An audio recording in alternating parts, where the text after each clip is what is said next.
дар рӯзи сеюми бозиҳои олимпии Токио 2020 дар варзишгоҳи Nippon Budokan рақобатҳои ҷудо дар вазни то 81 килограмм баргузор гардид.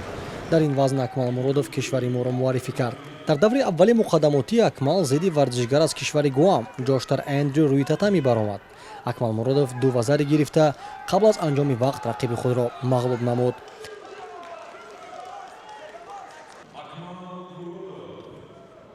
дар даври навбатӣ Акмал Муродовро имтиҳони ҷиддӣ интизор буд.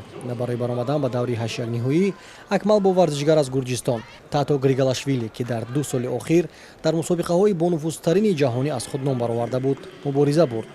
дар яке аз ҳолатҳо Акмал ба замин афтид. Григалашвили дар партер ҳуҷуми худро идома дод ва бо як ҳаракат тавонист дасти Акмалро ба усули ладдиҳӣ барорад. дар ин вазъияти мушкил Акмал маҷбур шуд ки таслим шавад. Акмал Муродов рақобати дуюми худро анҷом дод зидди варзишгар аз кишвари Гурҷистон. Шикаст хӯрд, аммо набояд фаромӯш кард, ки рақиби ӯ барандаи медали нуқраи чемпионати ҷаҳони соли 2021 аст. ӯ ҳамчун қаҳрамони Аврупо аст, барандаи медали тилло дар Гранд-слам Дюссельдорф ва ҷоизаҳои бениҳоят зиёд дорад. ба ҳар сурат ин сабақи олие аст барои варзишгари мо ва мо албатта айни замон мунтазир ҳастем, ки ба минтақаи матбуотӣ ояд варзишгари мо. ба ҳар сурат барои Акмале, ки аввалин маротиба баромад дорад дар бозиҳои олимпӣ, ин дастоварди хуб ҳам аст дар вазни 81 килограмм, ки ин вазни бениҳоят мушкил ба ҳисоб меравад дар баробари вазни то 73 килограмм.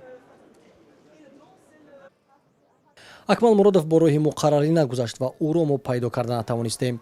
ин роҳ ягонаи имконияти суҳбат кардан бо варзишгарон буд, чун дар доираи талаботҳои кумитаи тадорукоти бозиҳои олимпӣ тамоми намуди алоқа бо варзишгарон қатъиян манъ аст.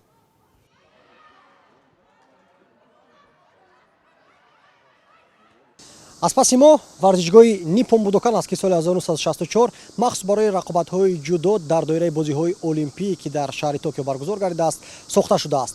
имрӯз рӯзи дуюми баромадҳои ҷудокорони тоҷик дар риштаи ҷудо буд. дар вазни 81 килограмм Акмал Муродов баромад кард.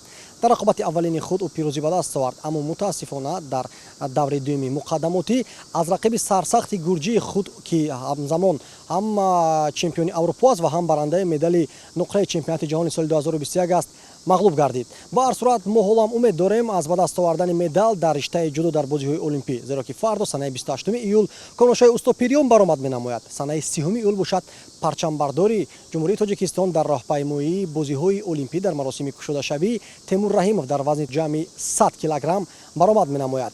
ҳавои имрӯз ҳавои маъмулии ҷопонӣ аст, борон меборад, аммо ҳарорати ҳаво бениҳоят гарм аст. ба ҳар сурат гуфта мешавад, ки ин ҳавои ҷолибтарини ҷопонӣ аст, ки дар ягон кишвари дигар инро дидан ғайриимкон аст. мероари кишвар Парвиз Нориён, Сайнурдин Амиршоӣ аз шаҳри Токиои Ҷопон, махсус барои барномаи иттилооти хабар.